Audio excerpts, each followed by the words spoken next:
ओ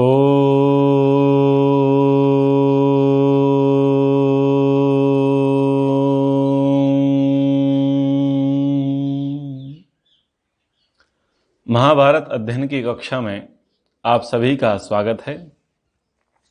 सवा पर्व का 5वां अध्याय हम पढ़ रहे हैं और कल के अध्याय में हमने पढ़ा कि महाराज युधिष्ठिर राजसूय यज्ञ करने के लिए उद्यत हैं और सलाह के लिए कृष्ण जी को बुलाते हैं। कृष्ण जी कहते हैं कि भाई तुझे राजसूय यज्ञ करना है तो एक सबसे बड़ी बाधा है, उस बाधा का नाम है जरासंध। तो जरासंध का नाम सुनते ही, उसका पराक्रम सुनते ही महाराज युधिष्ठिर शिथिल हो जाते हैं और राजसूय यज्ञ करने का विचार मन से हटा देते हैं। जब एक भाई अच्छे कार्य को करने के प्रति हतोत्साहित हो जाता है तो अन्य भाइयों का कर्तव्य बनता है कि वो अपने भाई का उत्साह बढ़ाएं, और उत्साह बढ़ाते हुए अर्जुन बहुत सारे छात्र धर्म की बातें अपने भाई युधिष्ठिर के प्रति कहते हैं। दैन्यम यथा वलवती तथा मोहो वलान्विते तावुभौ नाशकौ हेतु राज्या त्याज्यो जयार्थिनः। कह रहे हैं कि बलवान पुरुष में दीनता की भांति बलिष्ठ पुरुषों में मोह का होना भी महान दोष है। दीनता और मोह दोनों विनाश के कारण हैं, अतः विजय के इच्छुक राजा को इन दोनों को त्याग देना चाहिए। बलवान पुरुष है, लेकिन यदि उसके अंदर दीनता आ गई है, और बलिष्ठ पुरुष जो है उसके अंदर मोह आ गया है, तो मोह और दीनता किसी भी पुरुषार्थी, दमदार, पराक्रमी व्यक्ति के लिए ठीक नहीं है, और इन दोनों से व्यक्ति का विनाश होता है। जो व्यक्ति विजय का इच्छुक है वो अपने अंदर से दीनता और मोह को छोड़ दे। एक प्रसंग ले लेता हूं दीनता के संदर्भ में। इतिहास क्या है ये तो मुझे पता नहीं है। मणिकर्ण का मूवी आई थी झांसी की रानी को लेकर के। वहां पर बताया गया तो जो रानी लक्ष्मीबाई के पति हैं गंगाधर राव, उन्होंने एक प्रकार से चूड़ियां सी पहन रखी थी स्वर्ण की।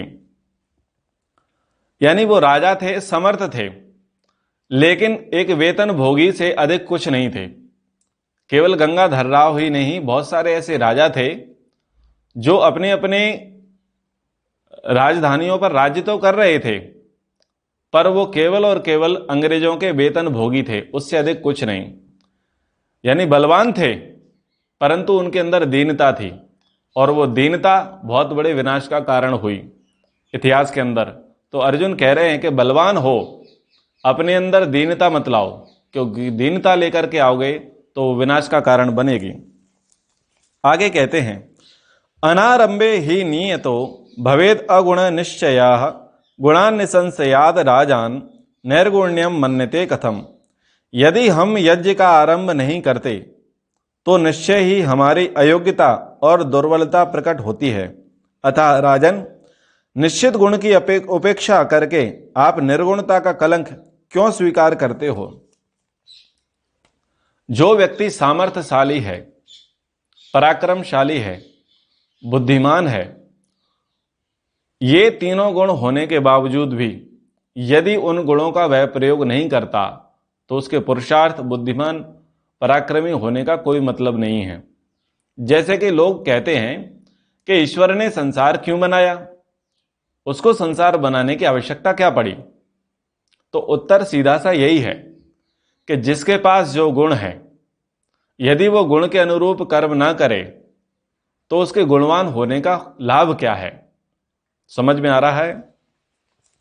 तो कह रहे हैं कि यदि हम यज्ञ का आरंभ नहीं करते, एक श्रेष्ठ कर्म का आरंभ नहीं करते, तो निश्चय ही हमारी अयोग्यता और दुर्बलता प्रकट होगी। समर्थ हैं, सामर्थ्यशाली होकर के भी यदि हम उन कार्यों को नहीं कर सकते तो हमारा सामर्थ्यशाली होना व्यर्थ है।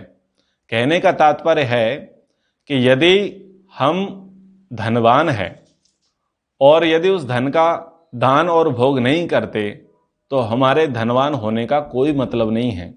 यदि हम विद्वान हैं और विद्वान होकर के हम विद्या का प्रचार और विद्या का आचरण नहीं कर सकते तो हमारे विद्वान होने का कोई अर्थ नहीं है। ऐसे ही यदि आप पुलिस वाले हैं, सेना में हैं, पटवारी हैं, शिक्षक हैं, किसी भी पद पर आप नियुक्त हैं और पद पर रह करके यदि पद के अनुकूल आप कार्य नहीं करते तो आपका उस पद पे रहने का कोई औचित्य नहीं है, कोई अर्थ नहीं है। एक श्लोक से बहुत सारे अर्थ निकाले जा सकते हैं। जैसे मैंने अपनी सुविधा से निकाले वैसे आप भी निकाल सकते हैं कि यदि हम समर्थ हैं, जानते हैं, फिर भी नहीं कर पाते, असमर्थता व्यक्त करते हैं, तो वो हमारा जानना बेकार है, वो हमारे सामर्थ्य को धिक्कार है। तो आगे कहता है अर्जुन अपने भाई को, कासायम सुलभम पश्चान मुनीनाम सममीक्षिताम साम्राज्यम तु भवेत शक्यम वयम योत्स्यामहे परान। ऐसा करने पर तो हमें शांति के अभिलाषी सन्यासियों का गेरुआ वस्त्र ही सुलभ होगा, परंतु हम लोग साम्राज्य प्राप्त करने में समर्थ हैं, अतः हम लोग शत्रुओं से युद्ध करेंगे।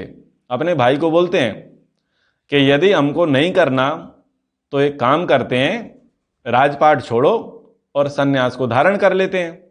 लेकिन हम सन्यास को धारण नहीं कर सकते क्योंकि हम सामर्थ्यशाली हैं, हम कार्य करने में समर्थ हैं और सामर्थ्यवान होने के कारण हमारा धर्म बनता है कि हम वो कर्म करें जो हमारे लिए ठीक है, जो हमारे वर्ण के आधार पर हमें सूट करता है। तो ये बात युधिष्ठिर को कौन कह रहे हैं? अर्जुन, छोटा भाई कह रहा है। तो ये सचेत करने की बात है। एक व्यक्ति आए और बोले कि मेरा ये बाग है और इस बाग में तरह तरह के फूल लगे हुए हैं, लेकिन मैं इन फूलों का कुछ कर नहीं सकता। मेरी इच्छा तो है कि मैं इन फूलों का व्यापार करूं, फूलों से इत्र बनाऊं, फूलों से औषधियां बनाऊं, फूलों का बहुत बहुत प्रकार की चीजें बनाऊं, व्यापार करूं, पर मेरी इच्छा नहीं है। तो उसका इतना सारा फूल का बगीचा होने का कोई मतलब है? यानी किसी के पास कोई वस्तु उपलब्ध है और उस वस्तु की सार्थकता उसी में है कि वो उसका उपयोग करे, लेकिन व्यक्ति अगर उसका उपयोग नहीं करता तो उसका वस्तु का स्वामी होने का और उस वस्तु के होने का कोई औचित्य नहीं है। जैसे कि मान लीजिए आपके पास टच स्क्रीन मोबाइल है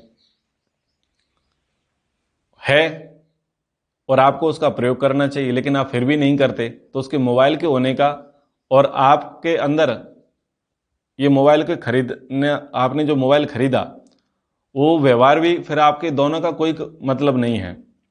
तो इस प्रकार से बातें कह रहे हैं। और ये वही अर्जुन हैं जो आगे जाकर के हथियार डालते हैं। अभी अपने भाई को समझा रहे हैं कि हम सामर्थ्यशाली हैं, पराक्रमशील हैं और हमारा कर्म है, हम क्षत्रिय, हमारा धर्म है कि हम युद्ध करें, हम प्रयास करें, हम पुरुषार्थ करें। और ये बड़े भाई को समझाने वाला, देखो समय ऐसा बदलता है कि ये खुद हथियार डाल देता है। अभी भाई को बोल रहा है कि यदि तुम नहीं कर रहे तो चलो सन्यास ले लो, उलाहा ना दे रहा है। और यही श्री कृष्ण जी को आगे जाकर के बोलता है कि भीख मांग करके खा लूंगा लेकिन परिवार वालों पर हथियार नहीं चलाऊंगा। तो परिस्थिति के अनुसार व्यक्ति की भावनाएं भी बदलती हैं। तो अर्जुन जब इस प्रकार से श्री कृष्णचंद्र जी से कहते हैं, तो श्री कृष्ण युधिष्ठिर से कहते हैं, तो अर्जुन की बात का समर्थन श्री कृष्ण जी करते हैं। जातस्य भारते वंशे तथा कुंतया सुतस्य चा या वै युक्ता मति सेयम अर्जुनेन प्रदर्शिता। श्री कृष्ण जी ने कहा कि हे राजन, भरतवंश में उत्पन्न पुरुष और कुंती जैसी माता के पुत्र की जैसी बुद्धि होनी चाहिए, अर्जुन ने वैसा ही उसका परिचय दिया है। महाराज, हम लोग यह नहीं जानते कि मृत्यु कब आएगी, वो रात में आएगी या दिन में आएगी। हमने यह भी नहीं सुना कि युद्ध ना करने के कारण कोई अमर हो गया हो। ये बात आप ध्यान से सुनिए, इस बात को श्री कृष्णचंद्र जी कह रहे हैं। मैं इस पर बल दे रहा हूं, समझने वाले समझ जाएंगे। मैं श्लोक पढ़ देता हूं। नायस्म मृत्युर्वयम विदम रात्रो वा यदि वा दिवा न चापि कंचिदम अमरम युद्धेन अनुश्रूषम। महाराज, हम लोग यह नहीं जानते कि मृत्यु कब आएगी, वो दिन में आएगी या रात में नहीं, या रात में आएगी। हमने ये भी नहीं सुना कि युद्ध न करने के कारण कोई अमर हो गया हो। यानी वो कह रहे हैं कि मुझे नहीं पता मौत कब आएगी, वो दिन में आएगी या रात में आएगी। तो जो लोग अवतारवाद को मानते हैं वो उनकी इस बात को भी ध्यान रखें कि वो क्या कह रहे हैं। खैर, तो कह रहे हैं कि ऐसा नहीं है कि यदि युद्ध नहीं करेंगे तो अमर हो जाएंगे, कोई गारंटी नहीं है। आप युद्ध से डर रहे हैं, युधिष्ठिर को बोल रहे हैं कि आप युद्ध से डर रहे हैं, तो क्या युद्ध से डरने के कारण, युद्ध न करने के कारण आप अमर हो जाओगे? मरना तो है ही, तो क्षत्रियोचित कर्म क्यों ना किए जाए, जो क्षत्रियों के लिए उचित कर्म है वो क्यों ना किया जाए। मरना तो निश्चित है, आज नहीं तो कल, कभी भी मर सकते हैं। ऐसे डर डर के मरने का क्या मतलब है? तो ये अब कृष्ण जी भी अब उनकी बुद्धि की शुद्धि कर रहे हैं। किसकी? युधिष्ठिर जी की। वीर पुरुषों का इतना ही कर्तव्य है कि वे अपने हृदय के संतोष के लिए नीति शास्त्र में निर्दिष्ट नीति के अनुसार शत्रुओं पर आक्रमण करें। यदि मान लो फिर भी कुछ प्रॉब्लम है, बातें समझ में नहीं आ रही, कन्फ्यूजन क्रिएट हो रही है, तो बुद्धिमान व्यक्ति को चाहिए, वीर पुरुष को चाहिए कि वो पहले संतोष को धारण करें और फोकस करते हुए नीति शास्त्रों को पढ़ें, और नीति शास्त्र में जो युद्ध की नीति दी है उस नीति को फॉलो करें, उसका अनुसरण करें और उसके अकॉर्डिंग हम काम करें। तो कह रहे हैं, ते वयम नयमास्थाय शत्रु देह समीपगाः कथम अंतम न गच्छेम वृक्षस्येव नदीरया। हम लोग नीति का आश्रय लेकर शत्रु के शरीर के निकट तक पहुंच जाएं, फिर जैसे नदी का वेग किनारों के वृक्षों को नष्ट कर देता है, वैसे ही हम शत्रु का अंत क्यों ना कर डालें। वो अपनी पॉलिसी यहां पर प्रदर्शित करते हैं। श्री कृष्ण जी अपनी नीति बताते हैं कि हम इस प्रकार से कार्य करेंगे, और अपने बड़े भाई युधिष्ठिर को वो ढांढस बढ़ाने के लिए बोलते हैं, मयि नीतिर्वलम भीमे रक्षिता चा वयोर्जया मागधम साधयिष्यामः इष्टिम त्रय इवाग्न्यः। कह रहे हैं कि मुझ में नीति है, भीम में बल है और अर्जुन हम दोनों के रक्षक हैं। अतः जैसे 3 अग्नियां यज्ञ की सिद्धि करती हैं, वैसे ही हम तीनों मिलकर जरासंध के वध का काम पूरा कर देंगे। आप तो केवल और केवल हमको ऑर्डर दीजिए। और आगे कहते हैं कि भाई यदि आपके हृदय में मेरे प्रति विश्वास है तो आप मुझे अपने दोनों भाइयों को सौंप दीजिए, मैं शीघ्र ही जरासंध विजय के बाद आपके पास आपके भाइयों को सुरक्षित लौटा दूंगा। तो जब ऐसी बातें सुनी युधिष्ठिर ने, तो वो भी पॉजिटिव वाइब्रेट क्रिएट करने लगा और उसने बोला, निहतस्य जरासंधो मोक्षितास्य महीक्षितः राजसूयस्य में लब्धो निदेशे तव तिष्ठता। आपकी आज्ञा के अनुसार चलने मात्र से मैं यह मानता हूं कि जरासंध मारा गया, समस्त राजा उसकी कैद से छूट गए और मेरा राजसूय यज्ञ भी पूरा हो गया। यानी उसने अपने आप को समर्पित कर दिया और एक पॉजिटिव वाइब्रेशन क्रिएट की। यानी उसने पूरी पिक्चर दिमाग में क्रिएट कर ली कि मैं आपके अकॉर्डिंग चला, अकॉर्डिंग चलने से मैं ये स्वप्न देखता हूं कि जरासंध मारा गया, सारे राजा कैद से छूट गए और मेरा राजसूय यज्ञ सफल हो गया। ये एक पॉजिटिव थिंक है कि जब व्यक्ति को लगे कि काम फिजिकली करने में थोड़ा कठिन है, टिपिकल है और इसमें हमारी हार हो सकती है, तो यदि हम इस विचारधारा से चलेंगे तो हम हो सकता है आगे जाकर के हार जाएं। तो हम अपने मनोयोग से, यानी हम अपने मन को पावरफुल बनाएं, स्ट्रांग बनाएं और पॉजिटिव सोचें कि मैं ऐसा सोचता हूं कि बस मेरे सारे काम चुटकी में बजाते हुए हो गए, ठीक हो गए।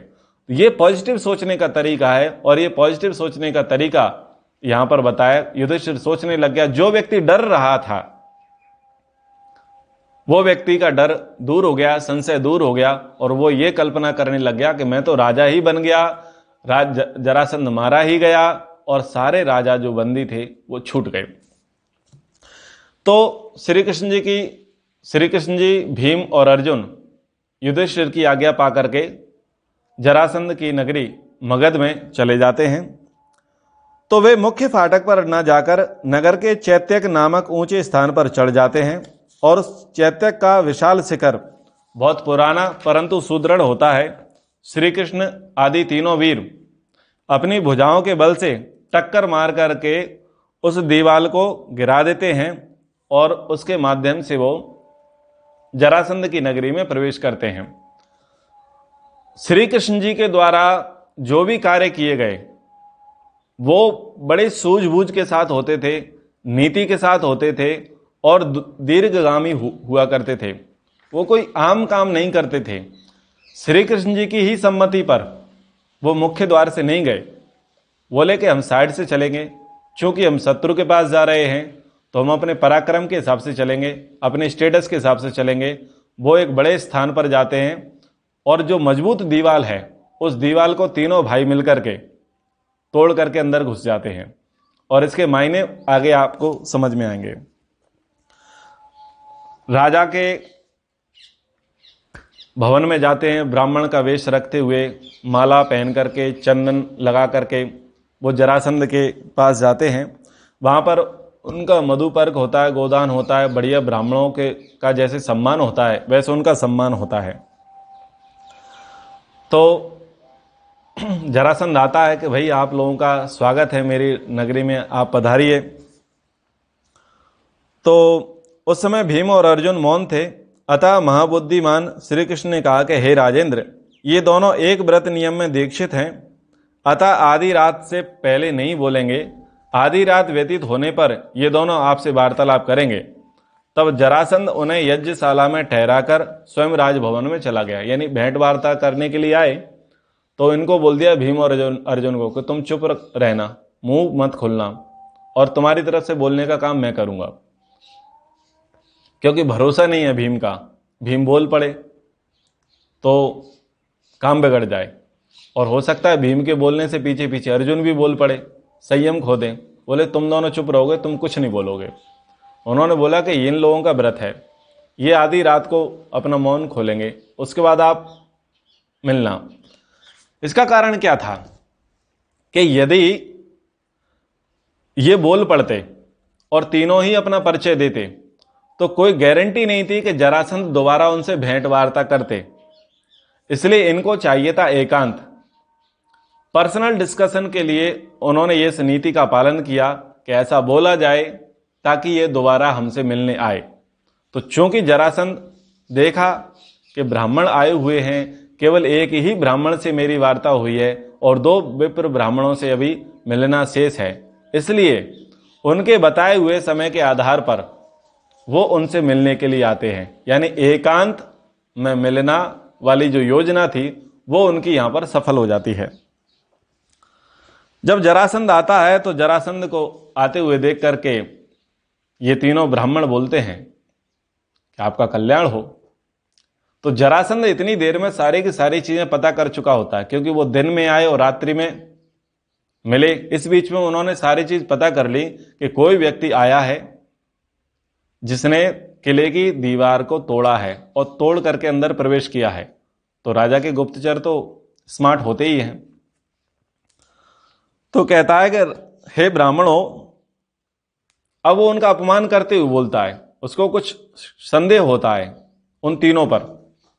हे ब्राह्मणों, संसार में सर्वत्र प्रसिद्ध है कि स्नातक व्रत का पालन करने वाले ब्राह्मण माला और चंदन धारण नहीं करते। यहां पर उनका अपमान करता है, आज की भाषा में कहें तो चुटकियां लेता है, चुटकी लेता है जरासंध। बोले स्नातक व्रत का पालन करने वाले माला और चंदन कब से धारण करने लग गए। फिर आगे कहता है, मुझे भी यह बात भली भांति विदित है कि आपके गले में फूलों की माला और भुजाओं में धनुष की प्रत्यंचा की रगड़ का चिन्ह भी स्पष्ट दिखाई देता है। इसलिए आप रियल में बताइए कि आप एक्चुअल में हो कौन। आप लोग क्षत्रियोजित तेज धारण करते हैं परंतु ब्राह्मण होने का परिचय दे रहे हैं। सच बताइए आप कौन हैं, क्योंकि राजाओं में सत्य की ही शोभा होती है। देखिए, मैं यहां पर सत्य पर फोकस करना चाहता हूं। जब शांतनु का प्रकरण आता है तो शांतनु पर भी यह बात रखी जाती है कि आप सत्य का पालन कीजिए। शांतनु से पहले दुष्यंत के लिए भी शकुंतला कहती है कि क्षत्रिय को सत्य का पालन करना चाहिए। महाभारत काल में पूर्वजों ने सत्य का पालन किया। सत्य की दुहाई किसने दी है? शकुंतला ने दुष्यंत को। सत्य की दुहाई शांतनु को दी गई, सत्य की दुहाई भीष्म ने दी और सत्य की दुहाई जरासंध ने दी। सत्य की दुहाई युधिष्ठिर को राजा द्रुपद ने दी अर्थात कहने का तात्पर्य यह है कि ऐसा नहीं है कि सत्य बोलने का ठेका केवल और केवल ब्राह्मणों का था, क्षत्रिय झूठ बोल सकते थे, ऐसा नहीं है। क्षत्रिय भी झूठ नहीं बोलते थे। हाँ, वो राज्य विस्तार के लिए नीतियों का पालन करते थे, परंतु झूठ भी उनके व्यवहार में नहीं था। यदि झूठ उनके व्यवहार में होता, झूठ बोलना उनके लिए छूट होती, तो हर जगह सत्य पर इतना बल नहीं दिया जाता।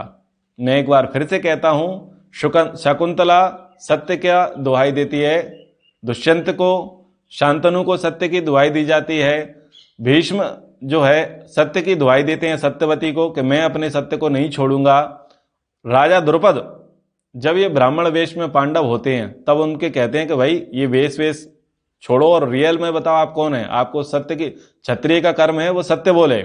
और यहाँ जरासंध भी सत्य के ही पक्ष में है, यानी सारे राजा लोग उस काल में सत्यवादी थे। और ये भी बता दूं कि केवल और केवल ब्राह्मण ही नहीं थे जो सत्य बोलते थे, उस समय तक राजा भी पूर्णतः सत्य का ही पालन करते थे। आगे वो कहता है कि आपका तेज तो क्षत्रियों के जैसा है और आप ब्राह्मण होने का परिचय दे रहे हैं, आप सत्य बताइए आप हो कौन? चैत्य पर्वत के शिखर को तोड़कर राजा का अपराध करके भी उससे भयभीत न हो, छद्मवेश धारण करके आप लोग द्वार मार्ग छोड़ करके इस नगर में घुस आए, इसका कारण क्या है? बोलिए, ब्राह्मण की तो वाणी में तेज होता है, कर्म में नहीं। आपने तो पर्वत शिखर को ही तोड़ डाला, वह आपके वर्ण और वेश के सर्वथा विपरीत है। बताइए आज आपने क्या सोच रखा है? ब्राह्मण की वाणी में ओज होता है, तेज होता है, और क्षत्रिय में बल होता है, तो आपने तो पर्वत शिखर तोड़ डाला। ये आपके वेश पर और ये बल पर, ये दोनों बातें जमती नहीं हैं। आप बताइए कि आप किस उद्देश्य को लेकर के यहां पर आए हुए हैं। तो श्री कृष्ण जी नीति पूर्वक उसकी प्रत्येक बात का उत्तर देते हैं। श्री कृष्ण जी कहते हैं कि हे राजन, वेश के अनुसार तुम हमें स्नातक ब्राह्मण समझ सकते हो। जैसा हमने वेश धारण किया है उसके आधार पर तुम हमें स्नातक ब्राह्मण समझ सकते हो। वैसे तो स्नातक व्रत का पालन करने वाले ब्राह्मण, क्षत्रिय, वैश्य तीनों वर्ण होते हैं। बात करने का तरीका है, व्यक्ति को किस शैली में उत्तर देना है, वो उत्तर यहां पर इन्होंने दिया। ऐसा नहीं है कि जैसा जैसा प्रश्न पूछा ठीक ठीक वैसा ही उत्तर दे दिया। आवश्यक नहीं है, आवश्यक नहीं है कि जो व्यक्ति जैसा जैसा पूछे हम वैसा वैसा उत्तर दे दें। उत्तर देने की अपनी एक कला होती है और उसी कला का प्रयोग यहां पर श्री कृष्णचंद्र जी कह रहे हैं। स्नातक तो सभी हो सकते हैं, ब्राह्मण, क्षत्रिय, वैश्य, तो इसमें कोई गारंटी नहीं। इससे ये अर्थ तो नहीं निकलता कि हम स्नातक नहीं हैं या हम क्षत्रिय हैं।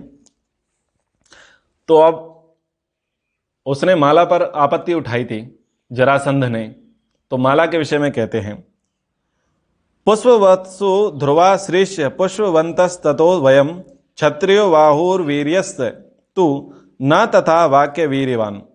पुष्प धारण करने वालों में लक्ष्मी का निवास ध्रुव होता है। एक उपमा उन्होंने कह दिया। अतः हम लोग पुष्प मालाधारी हैं। क्षत्रिय का बल और पराक्रम उसकी भुजाओं में होता है, वाणी में नहीं, इसलिए हम मौन हैं। यानी संकेत कर दिया, क्षत्रिय का बल और पराक्रम किस में है? उसकी भुजाओं में, इसलिए क्षत्रिय मौन रहता है, इसलिए हम लोग मौन हैं। और चूंकि एक व्यक्ति को तो बोलना पड़ेगा, इसलिए प्रतिनिधि रूप में मैं बोल रहा हूं। ऐसे उन्होंने उत्तर दिए। तो कह रहे हैं कि विधाता ने क्षत्रियों का अपना बल उनकी भुजाओं में ही भर दिया है। राजन, यदि आज उसे देखने की इच्छा हो तो बोलो, निश्चय कर लो। यानी अब उसको चढ़ाना शुरू कर दिया, उसको अपना मंतव्य बताना शुरू कर दिया। आगे कहते हैं, अद्वारेण रिपोर गेहम द्वारेण सुहृदो ग्रहान प्रविशंति नरा धीरा द्वाराणी एतानि धर्मतः। किसके यहां कैसे जाना चाहिए, कृष्ण जी की नीति देखिए। बोले, कह रहे हैं कि धीर मनुष्य शत्रु के घर में बिना दरवाजे के और मित्र के घर में दरवाजे से घुसता है। शत्रु और मित्र के लिए धर्मता, ये दो द्वार बतलाए गए हैं। बोले कि शत्रु के घर में तो दरवाजे से नहीं जाएंगे, दरवाजे के अतिरिक्त कोई दूसरा रास्ता चुनेंगे, और मित्र के घर दरवाजे से जाएंगे। ये दो ही मार्ग होते हैं धर्म के आधार पर कि शत्रु के पास कैसे जाए और मित्र के पास कैसे जाए। तो ये संकेत वहां हो गया, यानी वो मित्र भाव से नहीं आए थे। अगर मित्र भाव से आते तो वो दरवाजे से आते, वो शत्रु भाव से आए थे, इसलिए वो दीवार तोड़ करके आए थे। और वो दीवार तोड़ करके आए, ये बात जरासंध समझ गया था कि कोई ना कोई शत्रु तो आया है, बस उसकी पहचान करना बाकी है। लेकिन अभी वो राजा कंफ्यूज है, जरासंध अभी विस्मित है, उसको भ्रम है, उसको संशय है, उसको समझ में नहीं आ रहा कि आखिर ये ब्राह्मण मेरे से क्या कराना चाहते हैं, इनका मेरे प्रति क्या बैर है। तो वो कहता है जरासंध के, हे ब्राह्मणों, मुझे स्मरण नहीं आता कि मैंने कब आप लोगों के साथ वैर किया। बहुत सोचने पर भी मुझे आपके प्रति अपने द्वारा किया हुआ कोई अपराध दिखाई नहीं देता। हे विप्रो, जब मुझसे अपराध ही नहीं हुआ तब मुझे निर्दोष को आप लोग कैसे शत्रु मान रहे हैं, यह बताइए। क्या साधु पुरुषों का यही बर्ताव है? वो कह रहा है कि आप ब्राह्मण हो, मैं सोच के देख रहा हूं, पीछे का एनालिसिस करके देख रहा हूं, स्वयं का आत्मनिरीक्षण परीक्षण करके देख रहा हूं, मेरा तो ब्राह्मणों के साथ कोई बैर है ही नहीं। तो अब ये बताइए कि आप जो ब्राह्मण वेश में हो, तो आपको शोभा देता है कि जब मेरा आपके साथ बैर है ही नहीं तो आप मेरे से शत्रुता रखें, आप मेरे प्रति दुर्भावना रखें? ये कौन सी महानता है, ये कौन सा श्रेष्ठ कार्य है, ये कौन सा धर्म है? यहां पर जरासंध अपनी बात रखता है। तो श्री कृष्ण जी कहते हैं, कुल कार्यम महाबाहो कश्चिद एक कुलोद्वह वयते यस्तन्य नियोगाद वयम अभ्युदयात तास्त्वयि। श्री कृष्ण बोले कि हे महाबाहो, सारे कुल में कुल के भार को एक व्यक्ति ही संभालता है। उस कुल के सभी लोगों की रक्षा आदि का कार्य भी वही संपन्न करता है। जो वैसे महापुरुष हैं, उन्हीं की आज्ञा से आज हम तुम्हें दंड देने को उद्यत हुए हैं। श्री कृष्ण जी क्या कहते हैं कि सारे कुल का एक कुलपति होता है, जिसकी देख रेख में सारे कुल की व्यवस्था होती है। उस कुल के सभी लोगों की रक्षा आदि का कार्य करने की जिम्मेदारी उसी व्यक्ति की होती है। तो ऐसा एक व्यक्ति है, ऐसा एक महापुरुष है जो सब में श्रेष्ठ है। हम उसी के प्रतिनिधि के रूप में तुम्हारे पास आए हैं और तुझको दंड देना चाहते हैं, तेरे से युद्ध करना चाहते हैं, तेरे से लड़ना चाहते हैं। आगे कहते हैं, अब कारण बताया। उसने कहा कि मैंने तो आपसे कुछ शत्रुता नहीं रखी ब्राह्मणों से। तो वो कह रहे हैं कि भाई तूने हमसे शत्रुता नहीं रखी, लेकिन तू हमारी बात भी सुन कि एक है यहां पर सुपीरियर, तेरे से भी सुपीरियर और तेरे से भी अधिक योग्य, जो सबका कुलपति है और जिसमें सबके कुलपति होने की योग्यता है। हम उसकी ओर से तेरे पास आए हैं। एक कारण बता दिया, क्योंकि तू अभी गड़बड़ घोटाला कर रहा है। दूसरा कारण बताते हैं, राजन, तुमने भूलोक निवासी क्षत्रियों को कैद में डाल रखा है। ऐसे क्रूर अपराध का आयोजन करके भी तुम अपने आप को निरपराध मानते हो। बोले तुम इनोसेंट नहीं हो, निरपराधी नहीं हो। तुमने 86 राजाओं को बंदी बना करके रखा है और सोचते हो कि मैंने तो कोई गलती ही नहीं की। तो आप अपने आप को अपराधी कैसे, निरपराधी कैसे मान सकते हैं? तीसरी बात कहते हैं, नृपशेष, एक राजा दूसरे राजा की हत्या कैसे कर सकता है? तुम राजाओं को बंदी गृह में डाल उन्हें बलि की भेंट क्यों चढ़ाना चाहते हो? एक राजा दूसरे राजा की तो हत्या कर ही नहीं सकता, फिर ये तुम क्रूर कृत्य क्यों कर रहे हो? हे बृहद्रथ कुमार, तुम्हारे द्वारा किया हुआ यह पाप हम सब लोगों पर भी लागू होता है, क्योंकि हम भी उसी बिरादरी से हैं। हम भी राजा लोग हैं, वो भी राजा लोग हैं। तुमने उनके साथ किया है, मतलब हमारे साथ भी किया है। कल तुमने उनके साथ किया तो आज तुम हमारे साथ भी करोगे, क्योंकि हम धर्म की रक्षा करने में समर्थ हैं और धर्म का पालन करने में समर्थ हैं। आगे वो नीति की बात कहते हैं, मनुष्याणाम समालंबो न च दृष्टा कदाचन सा कथम मानुषैर्देवम यष्टुम इच्छसि संकरम। किसी देवता की पूजा के लिए मनुष्यों का वध कभी नहीं देखा गया। यानी श्री कृष्ण जी इस बात का विरोध कर रहे हैं कि किसी भी देवता की आराधना के लिए या किसी भी प्रयोजन की सिद्धि के लिए किसी का वध करना ये कोई शास्त्रोचित व्यवहारिक नहीं है। कहने का तात्पर्य यह है कि आजकल जो मंदिरों में बलि दी जाती है, कहीं कहीं स्थानों पर देवताओं के नाम पर बलि दी जाती है, चाहे वो पशु बलि हो चाहे किसी भी प्रकार की बलि हो, बलि शास्त्रोक्त नहीं है। और श्री कृष्णचंद्र भी इस बात का विरोध करते हैं। तो इस बात को भी आप ध्यान से सुनिएगा, समझिएगा। फिर तुम कल्याणकारी शिव की पूजा मनुष्यों की हिंसा द्वारा कैसे कर सकते हैं? संकट में पड़े हुए दीन दुखियों के रक्षक हम लोग सजातीय बंधुओं की वृद्धि के उद्देश्य से जाति भाइयों के हत्यारे तुम्हारा वध करने के लिए यहां पर आए हैं। तो ये पर्याप्त कारण उन्होंने बता दिए। किसने बताए? श्री कृष्णचंद्र जी ने। किसके दोष बताए? जरासंध के। ये श्री कृष्णचंद्र जी की पॉलिसी है कि यदि किसी व्यक्ति के साथ युद्ध करना है, किसी व्यक्ति को परास्त करना है, किसी व्यक्ति को वध करना है, किसी व्यक्ति को पद से च्युत करना है, उसके सिंहासन से उसे नीचे उतारना है, तो पहले उसके परफेक्ट कारण ढूंढो, पहले उनके परफेक्ट कारण ढूंढो। तो परफेक्ट कारण ढूंढे हैं। ऐसा नहीं है कि युधिष्ठिर को राजसूय यज्ञ करना है तो अपने राज्य को बढ़ाने के लिए किसी को भी मारने चले जाओ, किसी को भी मारने चले जाओ। ये कोई नीति नहीं है। जब सामने वाले ने कोई अपराध किया ही नहीं है और आप अपने राज्य विस्तार के लिए दूसरों को मारो काटो, ये ठीक नहीं है। और ये हमारी संस्कृति रही है कि भारत देश ने अथवा भारत के राजाओं ने कभी भी फालतू में ही अनावश्यक निरपराध राजाओं पर, प्रजाओं पर, उस देश पर कभी हमला नहीं किया, आज तक नहीं किया। कारण रहे हैं तब ही उनका उत्तर दिया गया है। तो ये हमारी संस्कृति है, ये हमारा गौरव है और ये गौरव हमें श्री कृष्ण जी से मिला। तो उन्होंने क्या किया कि राजसूय यज्ञ करना है, और राजसूय यज्ञ में सबसे बड़ी बाधा कौन है? जरासंध। वो बहुत बड़ा कॉम्पिटिटर है, वो बहुत बड़ा प्रतिद्वंदी है, टक्कर देने वाला है। तो जरासंध ने तो बोल दिया मेरी तो आपसे कोई वैर नहीं, तो उसके सारे बुरे काम बता दिए कि भाई तेरी इतनी इतनी इतनी इतनी गलती है। और चूंकि हम किसकी ओर से आए हैं? युधिष्ठिर की ओर से आए हैं। वो राजसूय यज्ञ कर रहे हैं, वो सम्राट पद पर अभिषिक्त होना चाहते हैं और वो प्रजा का पालन करने में समर्थ हैं। तो उनके हम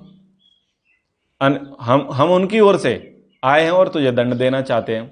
दूसरा, तूने अपने ही बहुत सारे राजाओं को बंदी बना रखा है और तू बहुत बड़ा क्रूर कर्म करने जा रहा है, ये दूसरी तेरी गलती है। तीसरी, कल तू उन राजाओं के साथ करेगा, आज तू उन राजाओं के साथ कर रहा है, कल तू हमारे साथ करेगा, इसलिए हम तुझे रोकने आए हैं।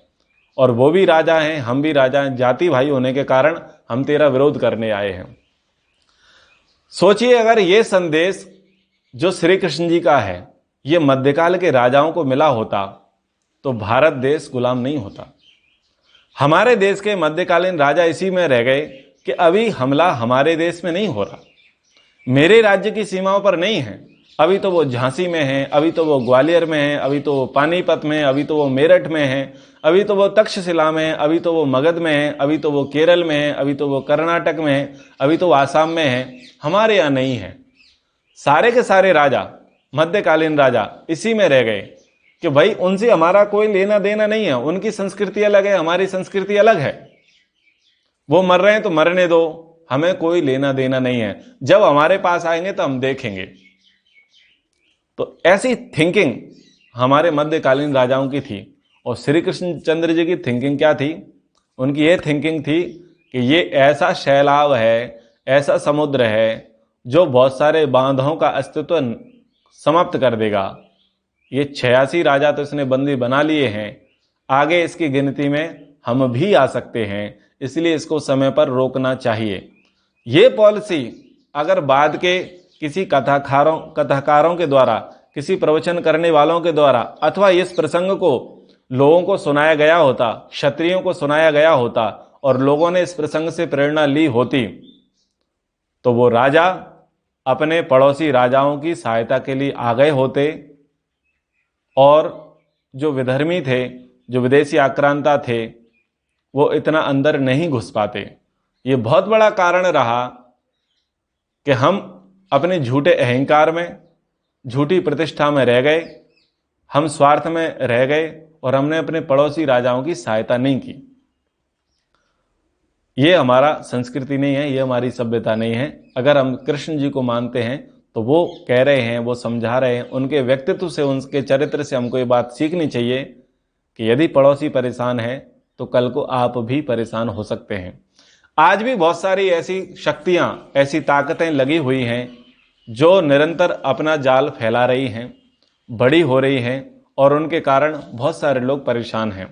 हम ये ना सोचें कि हम हिंदी भाषी राज्य हैं, हम तो बहुलता वाले हैं, हम राजस्थान वाले, मध्य प्रदेश वाले, हम यूपी वाले, हम लोग तो सारी चीज़ें ठीक हैं, अन्य राज्यों में इतनी परेशानी है। गुजरात वाले सोचें कि भाई हमारे कच्छ में ज़्यादा परेशानी लेकिन हमको परेशानी नहीं है। गुजरात में लोग सोचें कि ये उत्तर गुजरात वालों की परेशानी है, दक्षिण गुजरात वालों को कोई परेशानी नहीं है, सौराष्ट्र वालों को कोई परेशानी नहीं। ऐसे महाराष्ट्र में कोई सोचे, ऐसा कोई मत सोचो।